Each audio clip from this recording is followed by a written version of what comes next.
Hello friends, आज हम लोग बात करने वाले हैं फार्माकोलॉजी, पैथोलॉजी एंड जेनेटिक्स के प्रीवियस ईयर क्वेश्चन पेपर के बारे में। ये क्वेश्चन पेपर देखने के बाद आप लोगों को हिंट मिल जाएगा कि जो फाइनल ईयर में क्वेश्चन पेपर आता है फार्मा पीपीजी का, फार्माकोलॉजी, पैथोलॉजी एंड जेनेटिक्स का, वो कैसा आता है, किस फॉर्म में आता है। तो आपको जो है वो एक हिंट मिल जाएगा ये क्वेश्चन पेपर देखकर। तो जो मेरा फर्स्ट क्वेश्चन है वो है classify anti tuberculosis drugs, give uses and side effects of rifampicin. तो आपको सबसे पहले क्या लिखना होगा, क्लासिफिकेशन लिखनी होगी एंटी ट्यूबरकुलोसिस ड्रग्स की। वो दो होती है, एक तो फर्स्ट लाइन ड्रग्स होती है और एक होती है सेकंड लाइन ड्रग्स। उसके बाद आपसे यूज़ पूछा है और साइड इफेक्ट पूछा है एक पर्टिकुलर ड्रग का जिसका नाम है रिफेम्पाइसिन। रिफेम्पाइसिन जो आपकी फर्स्ट लाइन ड्रग है ट्यूबरकुलोसिस की, इम्पॉर्टेंट ड्रग है। तो क्या है, आपको इसके यूजेस और साइड इफ़ेक्ट्स लिखने हैं और क्लासिफिकेशन लिखनी है एंटी ट्यूबरकुलोसिस ड्रग्स की। ये जो क्वेश्चन आया है ये है 8 मार्क्स का। सेकेंड क्वेश्चन है enumerate drugs used in behavioural और साइकाइट्रिक डिसऑर्डर्स लाइक साइकोसिस एंड डिप्रेशन। तो आप लोगों से एंटी साइकोटिक ड्रग्स पूछी गई हैं, आप उनके बारे में लिखना, उनकी क्लासिफिकेशन लिखना, और उसके बाद आपसे यूज़ और साइड इफ़ेक्ट पूछा गया है क्लोरप्रोमाज़ाइन का।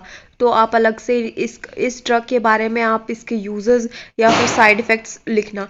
क्लोरप्रोमाज़ाइन जो है वो एंटी साइकोटिक ड्रग है, तो फिर आप इसका यूजेस में यही लिख सकते हो लाइक डिप्रेशन से रिलेटेड, और इसके जो साइड इफ़ेक्ट्स होंगे इस ड्रग्स के वो लिखने हैं आपने। इसके बाद ये क्वेश्चन जो है पिछले साल 8 मार्क्स का आया हुआ है, पिछले ईयर के क्वेश्चन पेपर्स है ना ये। तो उसके बाद है describe any 6 of the following in brief. सबसे पहले आपसे पूछा गया है ए पार्ट में, एनी 6 का मतलब है कि सिर्फ किसी 6 का जो है वो अपने आंसर देना है, कोई भी 6 क्वेश्चंस का आंसर देना, A B C D E F G H. Okay, उसके बाद फर्स्ट क्वेश्चन जो है वो है कि हमने नर्सिंग केयर बतानी है पेशेंट की जिसको ग्रैंड माल है या फिर और मतलब उसका अदर नेम है जनरलाइज्ड टॉनिक क्लोनिक सीजर। इसकी आपने नर्सिंग केयर बतानी है पेशेंट की। और फिर उसके बाद बी पार्ट है मेट्रोनिडाजोल के बारे में आपने बताना है। मेट्रोनिडाजोल जो है वो एक ड्रग है। उसके बाद डायरेटिक ड्रग्स जो यूरिन का आउटपुट बॉडी में इंक्रीज करते हैं, वो क्लासिफिकेशन आपने लिखनी है डायरेटिक ड्रग्स की। डायरेटिक ड्रग्स वैसे भी बहुत इंपॉर्टेंट टॉपिक है, मोस्टली जो है हर साल के क्वेश्चन पेपर में डायरेटिक ड्रग्स और मेट्रोनिडाजोल, ये जो क्वेश्चंस है ना ये बार बार रिपीट होते हैं, मेट्रोनिडाजोल और ये डायरेटिक ड्रग्स। तो फिर आप लोगों ने ये क्वेश्चंस जो है ना वो बहुत अच्छे से करने हैं। डायरेटिक ड्रग्स को बहुत अच्छे से इसकी क्लासिफिकेशन याद कर लेना। उसके बाद एस्पिरिन के 4 यूजेस पूछे गए हैं और साइड इफेक्ट पूछे गए हैं। एस्पिरिन एक बहुत इंपॉर्टेंट नसाड्स है, ड्रग है, ये बहुत इंपॉर्टेंट, इसको अच्छे से कर लेना। उसके बाद आपसे ORS थेरेपी के बारे में पूछा गया है। ORS जो है जब भी किसी बंदे को जो है डिहाइड्रेशन होती है उसको देते हैं हम, डायरिया में हम ORS प्रेस्क्राइब करते हैं पेशेंट को। तो आपने ORS लिखना है, वो भी 6 मार्क्स में। तो आपको ORS का क्वेश्चन जो है वो अच्छे से आना चाहिए, याद करके जाना पेपर के टाइम पे, ORS इम्पॉर्टेंट है। उसके बाद है एमोक्सिसिलिन, नॉरफ्लॉक्सिन और मॉर्फिन। इन तीनों ड्रग के बारे में आपने लिखना है। 6 मार्क्स का क्वेश्चन है। जो भी 6 क्वेश्चन जो हैं आपका बहुत अच्छे से आते हैं, सॉरी वो 6 क्वेश्चन करने हैं आपने और एक क्वेश्चन 5 नंबर का है। जो भी 6 क्वेश्चन आपको इनमें से बेस्ट आते होंगे वो आपने अटेम्प्ट करने हैं, जिसपे आपको फुल कॉन्फिडेंस हो कि आपको ये बहुत अच्छे से आते हैं। तो ये हमने फार्मा की बात कर ली। अब फार्मा जो है वो 30-8-8 मतलब 46 नंबर की जो आपकी फार्मा आती है 75 में से। उसके बाद हम पैथो देखते हैं। तो पैथो में जो है पहला क्वेश्चन 4 नंबर का आया हुआ है, इसमें आपने केमिकल मेडिएटर्स के बारे में बताना है और जो एक्यूट इन्फ्लामेशन के इवेंट्स होते हैं वो बताने हैं।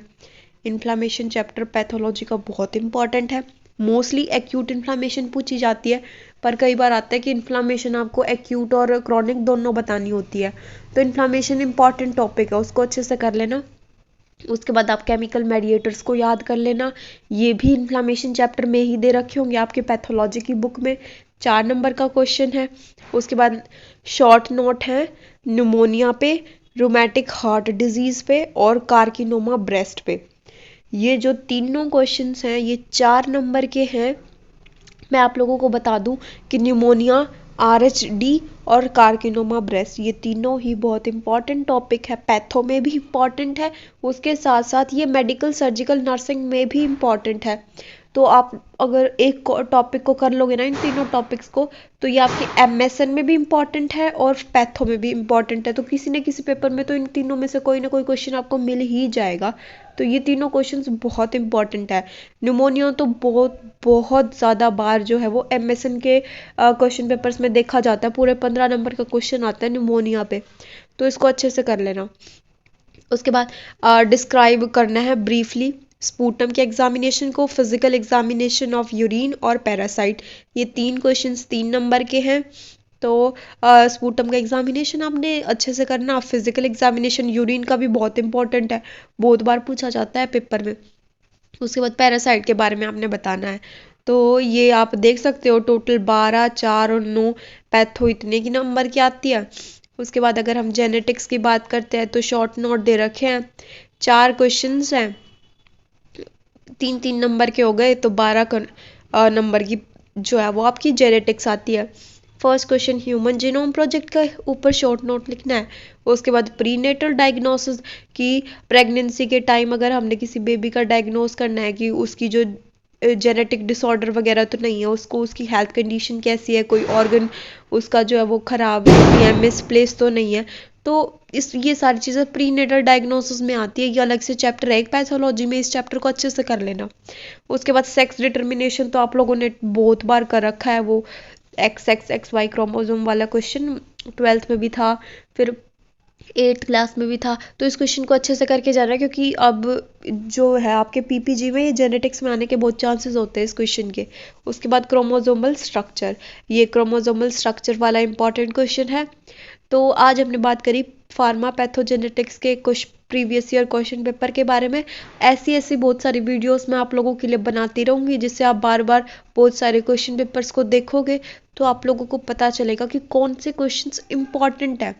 पता है, जब आप लोग पूरी बुक को लेकर बैठते हो पढ़ने के लिए और ये ना पता हो कि इम्पॉर्टेंट क्या है, स्मार्ट वर्क करना चाहिए, पता होना चाहिए कि पेपर में किस टाइप के क्वेश्चंस आते हैं। आपको अगर हिंट होगा ना किस टाइप के क्वेश्चंस आते हैं, तो आपकी जो फालतू की चीज़ें हैं उन पे टाइम वेस्ट करने की बजाय जो इम्पॉर्टेंट चीज़ें हैं उनको याद करोगे, और वही सही है, क्योंकि आपने अपने एग्ज़ाम में स्कोर करना है। तो आप मेरी वीडियोस देखा करो। मेरे कमेंट बॉक्स में आप डाल सकते हो कि अगली बार आपको कौन से सब्जेक्ट का जो है वो प्रीवियस ईयर क्वेश्चन पेपर चाहिए, मैं उसी सब्जेक्ट का डाल दूंगी नेक्स्ट वीडियो में। Thank you and have a nice day.